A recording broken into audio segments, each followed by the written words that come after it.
Ahora sí, 10 de la mañana comenzamos y nos vamos a meter en el Será Informades porque como todos los jueves tenemos un repasito importante que hacerles de lo que fue la jornada de este miércoles, en este caso 4 de junio, donde ya lo habíamos anunciado en el día de ayer, se había convocado a una masiva movilización en las puertas del Congreso, en la Plaza Congreso, de diversos sectores, jubilados, colectivo feminista, Ni Una Menos, médicos del Garrahan, estudiantes, artistas, sectores de la CGT, de las artes, de la cultura, comunidades indígenas, migrantes, originarias, bueno, de todo, todos los sectores golpeados por el gobierno nacional que, bueno, se encontraron en la Plaza Congreso. Ahí vemos imágenes de la masiva movilización que se vivió en la jornada de ayer, con una policía bastante replegada, ¿no? Como hemos visto en otras ocasiones, que vayan el Congreso directamente, la policía se queda del lado de adentro, digamos, del Congreso,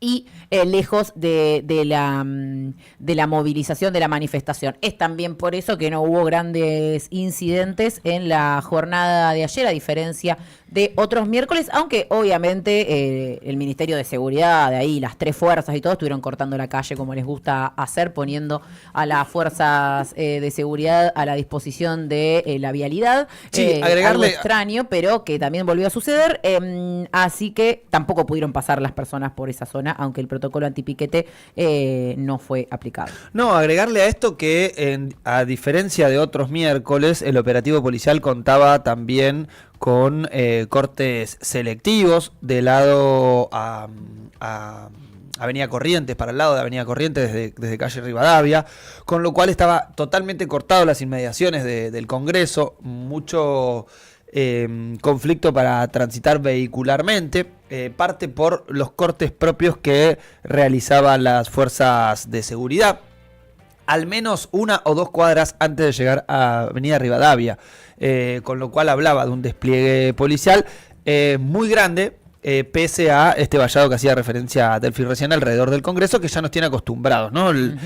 Todos los miércoles este vallado total, impidiendo la histórica marcha de jubilados alrededor de diputados, que bueno, la creatividad es parte también de lo que se encuentra cada miércoles, y sobre todo los jubilados y jubiladas, para realizar su movilización. En el día de ayer, como decíamos, acompañado de los jubilados por muchos sectores, tenemos algunas fotos para mostrarles de lo que fue la cobertura de trinchera en esta movilización del 4 de junio bajo la consigna "Unir las luchas es la tarea". Ahí vemos la cobertura de la jornada de ayer en las fotos de Martín Nievas, Vane Romanela. Valen Romanela y ¿quién más estuvo sacando fotitos? Sol dos, Castillo. ¿no? ¿Y Sol Castillo? Sí. Bueno, no sé, nuestros fotógrafos de siempre, de la comunidad trinchera querida y de este multimedio que estuvieron cubriendo la movilización ayer. Pueden encontrar las fotos en nuestras redes sociales y ahí la estamos viendo en pantalla. "Fuera Milei y compañía, gobierno genocida", dice el cartel de una de las jubiladas, como estamos viendo. Los jubilados son la patria, dice otro de los carteles y de las consignas que fueron llevadas a la movilización de ayer, que como decíamos fue muy masiva, mucho acompañamiento, siempre los jubilados insurgentes que están todos los miércoles en las marchas. "Fuera Milei", decía algunos otros de las consignas de los carteles. Lindo esa pintura de Pablo Grillo, esta imagen de Pablo sacando fotos, en este caso en la 9 de julio. Con la remera del Diego lo dibujaron. Con la remera del Diego en una manifestación que creo que es 2019, 2020. Que bueno, una pintada muy linda de un artista que va con esas pinturas siempre a las movilizaciones, y bueno, es parte también de lo que muestra en este caso, justo con la noticia de la recuperación de Pablo, con lo cual también, si algo le faltaba el miércoles, a este miércoles de múltiple convocatoria, era también la recuperación de Pablo y el primer día en el hospital Roca. Ahí también veíamos volveme a la anterior, que un cartel muy lindo también, ESI, discapacidad, médiques, jubilades, científicos, feminismos, las luchas son colectivas, que era un poco, ¿no?, el tinte de la jornada de ayer que se estaba viviendo. Como decíamos, además, no solamente por la convocatoria de Ni Una Menos a plegar la fecha, ¿no? El 10º aniversario de la movilización del 3 de junio al miércoles, sino que además porque el Congreso, la Cámara de Diputados en particular, ya iba a estar convulsionada por una sesión que finalmente finalmente hubo quórum para iniciar la sesión en la cual se iban a tratar proyectos muy importantes como la emergencia en discapacidad, la posibilidad de aumentos en los haberes jubilatorios, las moratorias, la presidencia de la Comisión Libra, cosa que es algo que no salió.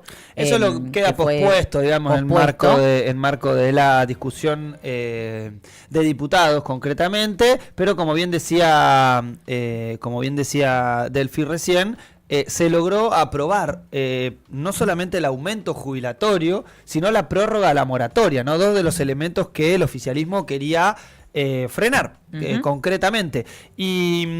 Y tenemos ahí está el gráfico, este es el gráfico de la votación en general, recordemos, este es concretamente sobre el aumento de jubilaciones, que era el aumento del 7,2% y el aumento del bono de 70 a 110 mil pesos.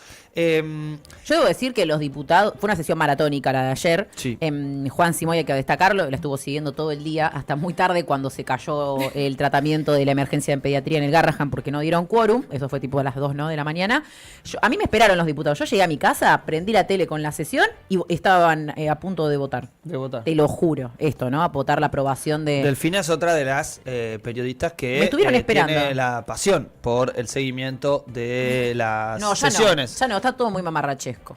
Sí, la verdad que da vergüenza. Y ahora me acomodo lista para ver la sesión y se caen. Entonces medio como que ya...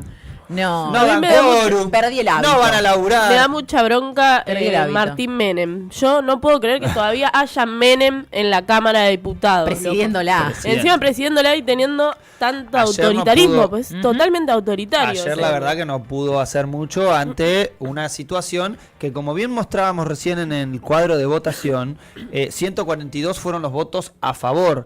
Y ustedes dirán, números muy extraños en relación a otras votaciones trascendentales, porque recordemos que el gobierno viene planteando la negación de cualquier paquete de ley que haga modificar de alguna manera el déficit fiscal, ¿no? Este es como el mantra del presidente Javier Milei y todo su gobierno, pero 142 votos a favor, 67 en contra y hubo 19 abstenciones. Y uno dice, y acá es importante ver este dato, porque uno dirán, bueno, listo, no importa, son números. No son solo números. Hay diputados que no quieren comerse el costo político de votar en contra del aumento de las jubilaciones. ¿Y por qué se abstienen? Porque el presidente dijo que iba a vetar. Lo dijo antes y lo dijo a las 9 de la noche. Tenemos el tuit Matimarchi para colocarlo. Esperemos que los senadores no apoyen esta demagógica populista. No. Pero, de cualquier forma, nuestro compromiso es vetar cualquier cosa que atente contra el déficit cero. No más palabras, señor juez. Y después lo volvió a tuitear, una vez aprobado. También dijo demagogia populista y demás, que la va a vetar. Lo confirmó, una vez aprobada Así que, gran parte de por qué funciona sectores de la oposición dialoguista, podemos decir, de la oposición violeta, porque no quieren asumir el costo político de algo tan trascendental como negarle el aumento a los viejos, que en este caso viene siendo no solamente una medida muy sensible, sino además que todos los miércoles nos dan las escenas correspondientes de los viejos luchando, los viejos siendo reprimidos. Entonces ahí hay un elemento muy importante para dimensionar cómo juegan también las otras fuerzas políticas. Algunas de las que se plegaron a votar a favor, porque obviamente los 142 votos a favor no son en su totalidad de Unión por la Patria. Está claro que no es así. porque no hay 142 votos.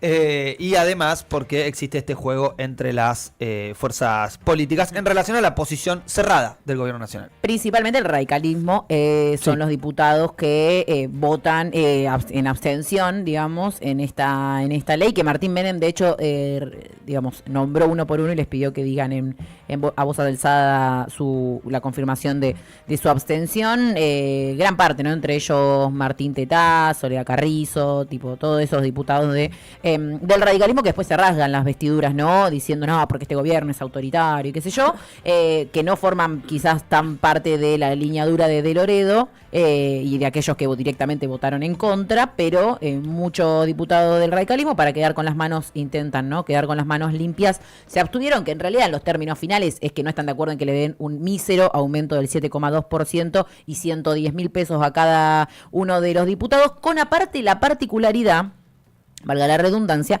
de que estos aumentos a jubilados ya prevén algo que el gobierno viene señalando, que es que dice, bueno, ustedes, el diputados y el Congreso quieren que aumentemos acá, allá y demás. ¿De dónde vamos a sacar la plata? Bueno, este proyecto justamente lo que incorpora son esos lugares de los que el gobierno podría sacar la plata para poder cubrir esta cantidad de dinero, obviamente teniendo en cuenta esta respuesta. Es decir, al vetar esto, como ya afirmó el gobierno nacional que lo va a hacer, da cuenta de que lo que le importa ni siquiera son esos números, ese déficit fiscal, porque en este caso incluyen, teniendo en consideración de dónde podría sacar ese dinero, que se trata de que los directores de empresas paguen IVA, que se destine una parte del presupuesto destinado a la CIDE, de los presupuestos justamente de los dineros reservados que tiene la CIDE, bueno, de distintos recursos de donde el Estado podría sacar el dinero para pagarle este aumento a los jubilados. Si el gobierno la veta, da cuenta que en realidad quiere que los jubilados se mueran de hambre, digamos, que ni siquiera lo que le importa tanto son las cuentas públicas. Había vetado ya en algún momento, ¿no? El aumento a jubilados cuando se votó a favor, así que ya es... El aumento a jubilados y el presupuesto universitario son los dos proyectos que el Congreso sacó y que el Javier Milei los vetó, sí. Recordemos que son de los movimientos más sensibles, ¿no? Cuando uno de los poderes del Estado, en este caso el legislativo, avanza en la ratificación de un proyecto de ley y los presidentes también en sus recursos constitucionales lo vetan. ¿Y por qué decimos que tiene una particularidad? Porque desarrolla movimientos desde abajo, ¿sí? Empieza a desarrollar niveles de malestar, niveles de, si ni siquiera cuando los diputados y los senadores votan algo que me beneficia, ni así me beneficia, por la determinación en este caso del presidente de la Nación, ¿cómo se sigue? ¿No? Que es un poco los grandes interrogantes, sobre todo el funcionamiento legislativo y de los distintos paquetes de ley que obviamente van a poder articular algunos de estos bloques, porque ayer, por ejemplo, Democracia para Siempre, Encuentro Federal y la Coalición Cívica tuvieron una mayor participación en cuanto a la presencia de los diputados. Recordemos que el oficialismo estaba intentando de que no haya quórum para toda la sesión, no solamente para el momento de la votación. Y después, por otro lado, también la participación de las provincias, ¿no? Y de los diputados provinciales, que, como decíamos ayer, pese a la reunión que hubo del Consejo Federal de Inversiones y pese también a el encuentro que tuvo luego Guillermo Franco con algunos gobernadores, hubo algunas presencias muy importantes por parte de algunas provincias. Es el caso de Córdoba, por ejemplo, que no estuvo reunida ayer por fuera con Guillermo Franco, pero de alguna manera es también la forma en la que las provincias negocian, particularmente, ¿no? Sus presencias en el Congreso de la Nación y además los votos, de qué manera y en qué sentido votan. Ya veremos entonces, recordemos, esto pasa a senadores, ¿sí? Entonces, senadores deben ratificar este mismo paquete de ley, este mismo proyecto, y solo así se convertirá en ley, esperando a, el anunciado veto por parte del presidente de la Nación, Javier Gerardo Milei. Sí, recordemos que pasaron dos cosas más importantes en el Congreso, en la Cámara de Diputados en el día de ayer. Además del aumento a las jubilaciones que veníamos hablando, también se restituyó la moratoria previsional impulsado el proyecto por Unión por la Patria, estas moratorias que ya conocíamos, ¿no? Que se vencen y hay que actualizarlas, que el gobierno, la última, decidió no actualizarla no extenderla por decreto. Bueno, se terminó aprobando de forma sorpresiva porque no se esperaba. ¿Y qué hicieron? Aquellos bloques que igualmente no estaban tan de acuerdo se terminaron absteniendo y salió con una cantidad de votos bastante baja, o sea, con 111 votos, pero por las abstenciones salió aprobada, y las abstenciones vienen más que nada a raíz de diputados que decían, ¿y para qué nos vamos a lo mismo que decían hoy, ¿no? ¿Para qué nos vamos a comer el costo de votar en contra si total el gobierno nacional lo va a vetar? Bueno, la verdad que bastante lamentable esa postura, pero más allá de eso terminó saliendo esta moratoria que ojalá termine aprobándose en el Senado, no lo sabemos, pero fue sorpresiva. Y por otro lado, además de la moratoria y del aumento jubilatorio, también se aprobó la emergencia en discapacidad, ¿no? Justamente con los sectores de la discapacidad afuera movilizados en el Congreso. También se dio media sanción a este proyecto que se viene impulsando hace ya rato, que principalmente tiene que ver con que se actualicen las nomenclaturas, se actualicen los aumentos y los presupuestos por inflación, teniendo en cuenta que esto está atrasado desde ya hace varios años, pero que ahora con la crisis económica se acrecienta la dificultad de estos sectores, principalmente de los terapeutas, de aquellos acompañantes y demás que tienen los salarios muy congelados hace ya rato. Así que también esto es importante, con una gran lucha que se viene impulsando de forma federal en las distintas provincias. No, quería agregar que no lo mencionamos, pero hubo operativos para que micros con gente con discapacidad no lleguen al Congreso.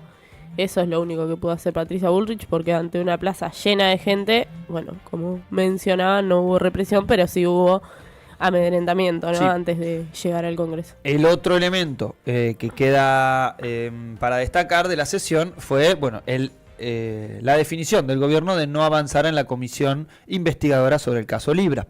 Que bueno, ahí obviamente, entre otros diputados, ahí estamos viendo las imágenes de lo que hacía referencia recién Male, de los controles en los accesos a Capital Federal, en este caso a transportes de personas con discapacidad que iban a ejercer su derecho constitucional a la protesta, en este caso por el ajuste del gobierno nacional contra su sector. Y así eran recibidos, algunos incluso escoltados por la Gendarmería Nacional hasta sus respectivos distritos, así lo denunciaba la Asociación contra la Violencia Institucional ACVI en sus redes sociales y publicaba estos videos. Volviéndole a la comisión investigadora, lo que denuncian algunos diputados es, bueno, ustedes siguen dilatando la conformación de esta comisión y la discusión de la presidencia de la misma comisión. Recordemos que quisieron poner de prepo a José Luis Espert. Hay una discusión pendiente todavía y se patea para la semana que viene, sobre todo por cómo estaba conformado el Congreso en ese momento, ya con muchísimos manifestantes llegando de distintos puntos y con este variopinto de reclamos que hacíamos referencia. Algo para destacar de la jornada de ayer, no solamente la masividad, sino este paso positivo en el Congreso de la Nación. Algunos, por lo menos ayer, veían un escenario más chato, teniendo en cuenta los escenarios represivos de los miércoles anteriores y planteando, bueno, volvimos y no pasó absolutamente nada. Porque la discusión es, bueno, la plaza está llena. ¿Los discapacitados van a estar mejor el día de mañana con esta emergencia? ¿Los jubilados van a estar mejor con esto? No. El problema es que no dimensionemos a la inmediatez como parte del proceso de la historia, porque yo entiendo que estemos muy angustiados con todo este proceso, muy angustiados con la batería de medidas que lleva adelante el gobierno de Javier Milei y concretamente la pauperización de la vida en todos sus sentidos y transversalmente. Pero hay que comprender también los tiempos históricos, que son muy distintos a nuestros tiempos, ¿sí? A los tiempos no solamente biológicos de nuestra vida, sino particularmente de la inmediatez que queremos que esto se reordene. Y no se va a reordenar inmediatamente, requiere de tiempo, requiere de plazos, requiere de discusiones y requiere de avances necesarios que a priori estos son algunos primeros pasitos, algunos primeros peldaños que se van subiendo en ese camino. Ya veremos el impacto del veto del presidente de la Nación, que seguramente tendrá un impacto muy fuerte como lo tuvo el de universidades.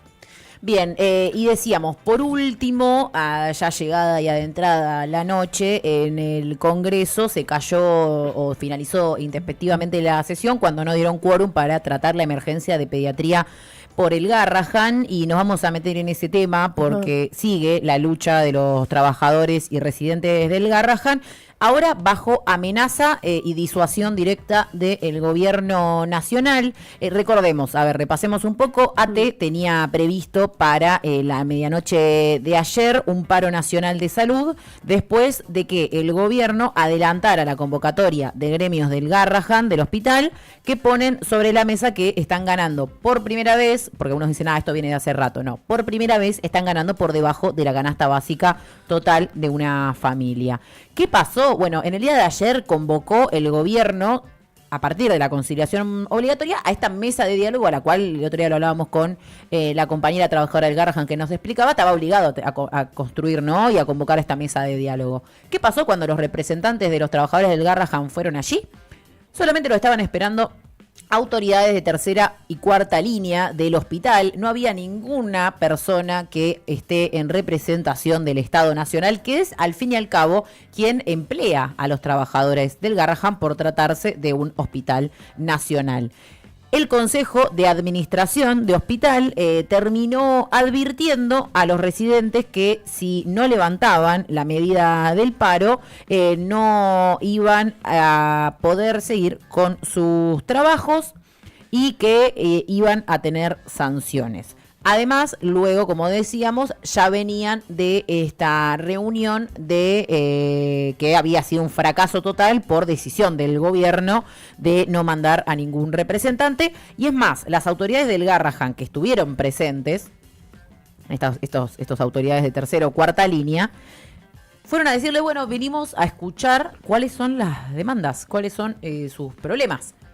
¿Cuánto tiempo más necesita el gobierno para entender cuáles son las demandas? Que aparte son bastante concretas y entendibles hasta creo que para un niño de 5 años, ¿no? De hecho hemos escuchado a niños de 5 o 6 años explicando muy fácil y concretamente cuál es la problemática de los trabajadores del hospital. Vamos a escuchar justamente a algunos de los voceros del Garrahan que estuvieron ayer participando de la reunión y que decían a los periodistas esto al salir de este encuentro fracasado por parte del gobierno nacional. A ver, ahí lo vamos. Ahí está. No, bueno, evidentemente hay una mala intención de dilatar o están completamente fuera de la realidad. Es una provocación. Yo, si me permiten, le quiero decir algo al gobierno, al presidente Milei y al ministro de Salud Lugones. Están yendo demasiado lejos. Esto no es broma. Esto no es un juego, es el principal hospital pediátrico del país y hay una rebelión interna en el hospital. Porque hemos llegado a una situación límite y como si esto fuera poco, nos han traído a una audiencia a tomarnos el pelo. Como dijo Norma, hay una rebelión porque los trabajadores no aguantan más. Porque están viendo que el hospital se va a pique, que la gente renuncia, que se están cerrando sectores, que no alcanza el presupuesto. Lo que puede pasar es que si no ponemos un freno a este vaciamiento, el hospital Garrahan, que es donde se atienden los niños y niñas de todo el país, no vuelva a ser el mismo. Y no sabían cómo que se interesa. Bien, ahí lo escuchamos, esta audiencia que el gobierno no acudió directamente. A partir de esto, como decíamos, tuvieron que levantar el paro también los residentes por las medidas de fuerza y además los jefes de servicio del hospital estuvieron denunciando que el gobierno está contratando a personal sin mecanismos de selección claros, básicamente rompehuelgas, ¿no? Están contratando a trabajadores que con promesas, incluso lo tenemos ahí por ahí creo el comunicado, si no lo leo hoy, lo voy leyendo, que lanzan desde justamente las jefaturas de servicios del Hospital Garrahan en el día de ayer, que dice, se está intentando contratar profesionales de manera intempestiva, sin mecanismo de selección claros ni planificación adecuada, con condiciones incluso más favorables que las que se ofrecen al personal propio. Es importante recalcar que el conflicto de los residentes continúa sin resolución, profundizando aún más la crisis estructural del hospital. Nos vemos nuevamente obligados a denunciar que la situación del hospital sigue siendo gravísima máxima. Eso decían las jefaturas de servicio. Y después tenemos el comunicado también de los residentes que justamente comienza alertando de que la medida de fuerza levantada no fue por decisión ni porque se llegó a un acuerdo con el gobierno, sino que dice, lamentablemente comunicamos que nos vimos obligados a cesar con las medidas de paro laboral indefinido, con la reincorporación inmediata a nuestros puestos de trabajo a partir del día de hoy, justamente por estas amenazas que recibían por parte del gobierno nacional contra residentes que están cobrando 800.000 pesos por desarrollar Me su hace trabajo. acordar, ¿sabes a qué? A la política del macrismo cuando hablaba de reemplazar a los docentes de las escuelas Es en Vidal. los paros por... ¿cómo eran Por esos? cualquier persona. Voluntarios. Voluntarios. Lo bueno es que en este caso están hablando de la salud. O sea que se va a sumar un voluntario a que no sabe agarrar ni siquiera un bisturí. No, pero Digo, sí. el nivel de descalabro y de ruptura, porque lo que se busca es un poco esto que recién relataba el trabajador del hospital, ¿no? Lo que se busca es el cierre del hospital, lo que se busca es romper los servicios de atención de excelencia que tiene la Argentina, en este caso el hospital emblema de atención pediátrica de todo el país y, como decíamos, con referencia en América Latina, con lo cual esto es parte del objetivo concreto. Veremos quiénes son estos voluntarios que estarían intentando que ingresen al hospital. Sí, bien, lo que sí sabemos es que hoy habrá una movilización a Plaza de Mayo. Los residentes no van a poder movilizar, básicamente porque están obligados a quedarse en sus puestos de trabajo, pero sí lo harán varios sectores del hospital pediátrico en el día de hoy, como decíamos, a las 13 horas, y obviamente con la mira puesta en cómo se sigan desarrollando estas no negociaciones que está teniendo el gobierno nacional con los trabajadores residentes del Garrahan, que por suerte igualmente con una línea unificada, me parece destacable lo que están haciendo los trabajadores del Garrahan, que más allá de la jefatura, si son residentes, si son personas ya médicos, cirujanos y demás, están todos comprometidos en que el Garrahan no se desmantele y en protegerse, obviamente, y en proteger esa institución que no solo es emblemática a nivel nacional, sino que es irreemplazable en este país. No Y es hay como médico que pueda reemplazar, o no hay hospital privado que pueda reemplazar lo que hace el Garrahan, y eso es realmente lo que está haciendo que se movilice no solo los más de 4.000 trabajadores que tiene el hospital, sino que también toda la sociedad que está acompañando este reclamo, y esperemos que obviamente los trabajadores no bajen los brazos en esta lucha, a pesar obviamente del amedrentamiento que están sufriendo por parte de los funcionarios públicos. Sí, muchísima violencia. Me hace acordar a lo que mencionaba sobre la ciencia, no me acuerdo el nombre, pero que decía que va a costar mucho volver a recuperar todos los conocimientos y todo el funcionamiento de la ciencia. No es tanto como la ciencia, pero es más o menos lo mismo. Si se desmantela el Garrahan, ¿cuánto tiempo se puede llegar a tardar en recuperar un lugar así, no? Sí, la famosa frase de que cuanto más fácil es destruir que construir, Sí. Con lo cual parte de la tarea de este gobierno es romper estos lugares emblema, sin lugar a dudas. Vale. Bien, yo voy a ir con una noticia sobre Tucumán, que están jodidas las cosas en Tucumán, porque arman causas contra cultivadores de cannabis, que la policía persigue a cultivadores de cannabis con la complicidad de la justicia. Se llevan adelante allanamientos con denuncias falsas y con escasas pruebas de delito. La revista THC dio a conocer ayer uno de los tantos casos de ilegalidad persecutoria con la que se maneja la policía. El caso de Ivana Acevedo y su pareja, que en marzo de este año sufrieron un allanamiento con una denuncia supuesta hecha por un anónimo que relacionaba a la pareja de complicidad por el robo de una moto. Ahí vemos lo que allanaron. Para poner en contexto esta situación, el abogado de Ivana, Patricio Char, especialista en derecho canábico, nos contó sobre cómo acciona la policía en estos casos. ¿Tenés el audio, Mati? Lo escuchamos. En este caso de la política criminal de Tucumán, que muestran 24/7 que luchan contra el narcotráfico, entonces andan todo el día averiguando datos de gente que no saben si cultiva o si son trans. Ellos no diferencian, ellos simplemente andan averiguando datos, porque acá está reservado esa investigación del narcomenudeo para la policía local. Entonces, una vez que tienen un dato de que en una casa habría olor o habría planta, ellos no les importa si es cultivador, no es cultivador o lo que sea. Bueno, alrededor de 15 efectivos irrumpieron en su casa y estuvieron revisando su hogar por 5 horas estuvieron. Secuestrando frascos de cosecha de cannabis y otras plantas aromáticas, porque ahí vemos en la mesa un montón de frascos y sí, bueno, tenía mucha marihuana. Tenían bastante marihuana, pero también era manzanilla y otras plantas aromáticas, ¿no? Hemos desmantelado una gran red de corrupción de Manzanilla y Tilo. Manzanilla, Tilo y estaba cannabis. haciendo darle Son mucha- hippies, hay que arrestarlos. Es demasiada alergia para el pueblo argentino. Sí. Bueno, también le secuestraron sus celulares y hasta frascos con semillas. El modus operandi de la policía tucumana es el mismo, lo denuncian Ivana y su abogado, Patricio Char, y es que hay una persecución e intento de disciplinar a los cultivadores de cannabis y más si son organizados o conocen sobre sus derechos, ahí es cuando más lo persiguen. También resaltan que no les importa que cuenten con ReproCam, porque este es un dato muy importante que me olvidé de mencionarlo, que es que Ivana y su pareja estaban Iba a registradas consultar eso. en el registro del programa de cannabis. Ellos estaban registrados, pero bueno, esto ante una denuncia falsa y este allanamiento supuestamente como la policía lo llevó adelante, el ReproCam no te sirve mucho, porque el ReproCam es un registro para vos poder cultivar.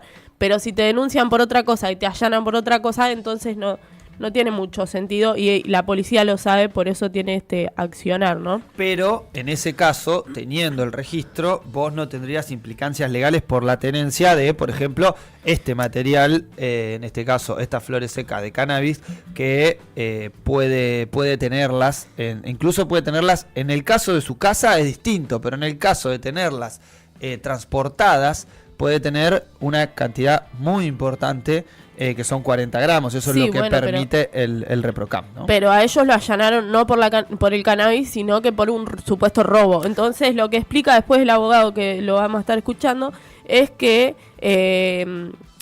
después ellos archivan la causa y ya está. Es como es una pantalla, digamos, que están haciendo. A ver, no tiene implicancias jurídicas a posteriori, a eso es lo que vamos. Este secuestro de material incluso... No, pero le secuestran sus celulares, le secuestran su cosecha. Pero eso en el caso de la investigación de robo. En el caso de la investigación de robo, se van a secuestrar las particularidades, en este caso, de las personas allanadas. Ahora, el material y sobre todo la posterior continuidad de carácter jurídico que tenga esta investigación, quedaría exento estas personas, siempre y cuando sea bajo el Estado de Derecho y sobre la normativa concreta, porque ese registro le permite tener lo que tenía. Sí, pero acá lo que se está poniendo en foco es la mentira, ¿no?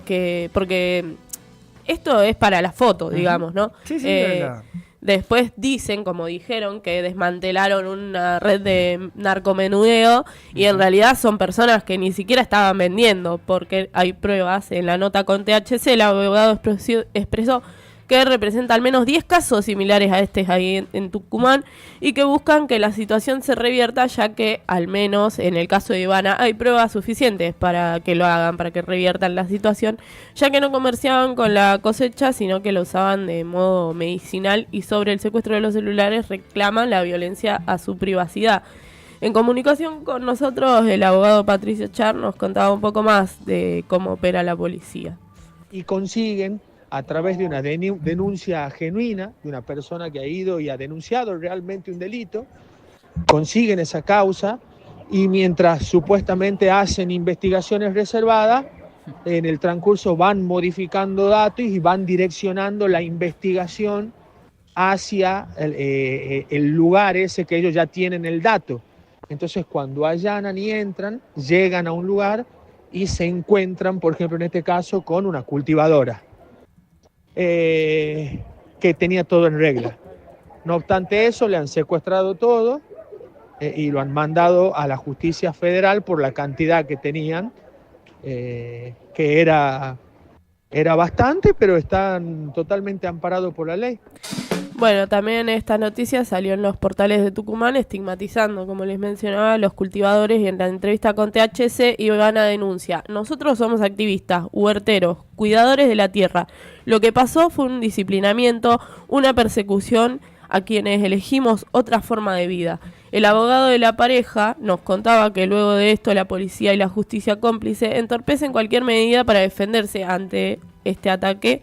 Y bueno, tenemos el último audio. Te archivan la causa, no te dejan investigar, no te dejan denunciar, no te dejan hacer nada, así que directamente te vulneran los derechos y después te publican en la noticia oficial de la página de Casa de Gobierno, publican que supuestamente han desbaratado una banda, arman toda una puesta en escena, y es todo mentira, y le mienten así a la sociedad que han allanado y han conseguido algo cuando es mentira.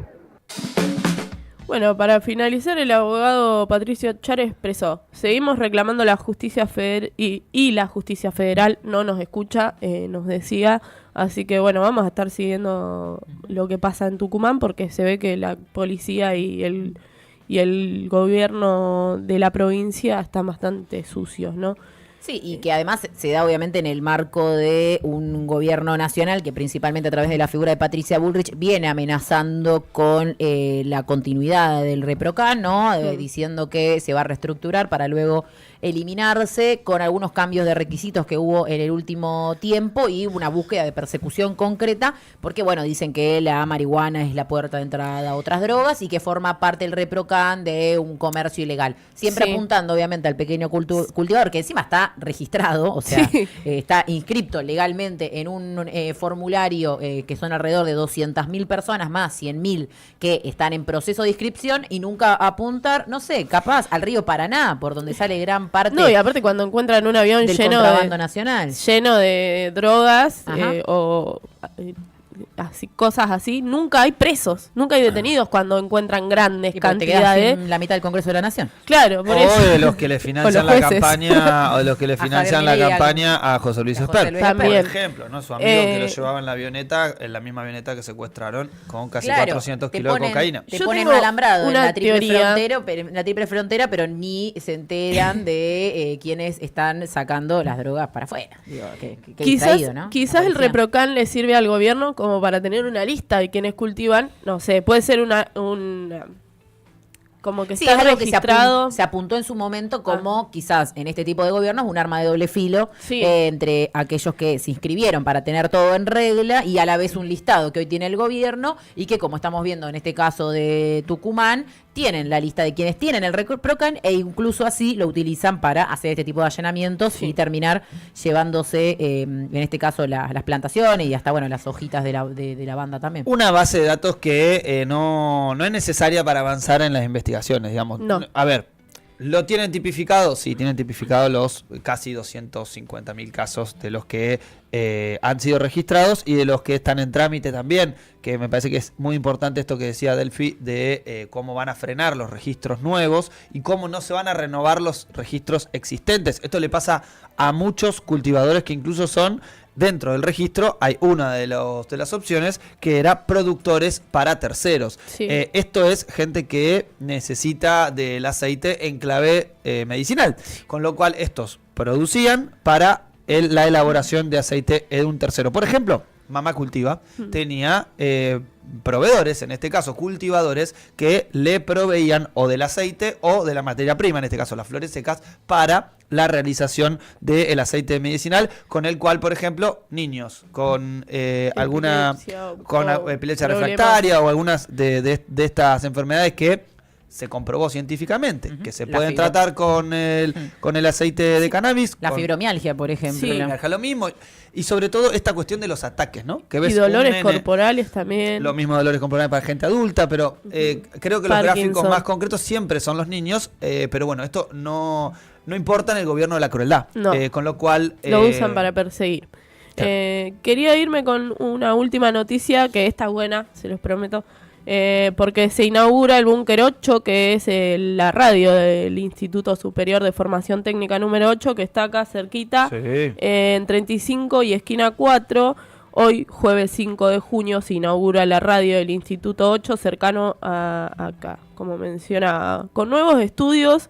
La otra vez traía el audio de Emilio Acuña, que nos contaba que va a haber que hubo participación de los estudiantes y eso los motiva más, crear un propio estudio para el instituto, para que en un futuro lo usen otras personas. Es algo que a los pibes y a las pibas los emociona mucho, ¿no? Bueno, esto va a ser a las 18 horas y hace al menos 15 años que no se ponía ni un mango, hablando mal y pronto, no se ponía plata en el Instituto 8, que tenía aparatos muy viejos. Y bueno, Emilio Acuña fue uno de los impulsores junto con los pibes y otros profesores, y comentaba que los fondos se consiguieron gracias a la asociación cooperadora y que con la creatividad se llevan adelante todas estas cosas, porque la plata no es mucha, pero bueno, se dan un poco de maña, ¿no? Bueno, la invitación está hecha hoy a partir de las 18 horas en el instituto que queda en 35, esquina 4, en el subsuelo de la Escuela Vergara. Este jueves festejamos el Día del Operador, decía su anuncio, con estudio nuevo y una charla imperdible. Y bueno, ahí podemos ver quiénes van a estar. Va a estar Julio Gorriti, que es responsable de JG Sound Pro, radiodifusión y broadcasting. También va a estar Agustín Gorriti, director de técnica y operaciones en Luzu TV, y la charla es abierta a todo público, así que pueden ir por allá. Bien, acá dicen de trincheras a búnkers. Viste, la zona de Tolosa es así, medio trincherosa y con búnkers. Así que ya saben para dónde venirse si esto se pica mucho. No sé, se las tiro. Acá hay una trinchera y acá a pocas cuadras hay un búnker. Comunicacional puede ser, puede servir para otras cosas, ¿quién te dice? Así que genial esta invitación. El sábado pasado, ¿no? Fue el día del operador técnico de radio. Y bueno, acá no lo celebramos mucho, pero lo celebran los chicos de porque la verdad no tenemos a quién celebrar. La verdad que no, mira. ¿Cómo que no? El Mati Marchi es un capo. Encima tengo una cantidad de operadores. Es re capo. Feliz día les dijimos. Yo les dije feliz día. ¿Qué mirás con esa cara? Yo mandé muy tempranito, el sábado muy tempranito, mandé mi mensajito de feliz día. Me vas a calentar, lo único que te digo. 10:40 de la mañana. Vamos a escuchar un poco de música que se nos prepara alguien en las calles platenses, porque hoy estamos de fiesta. Hoy hay inauguración de Plaza Italia aquí en 7:44. Se libera finalmente la Plaza Italia. Aparece el Tanito, habrá festejo, así que ya volvemos. En Octamo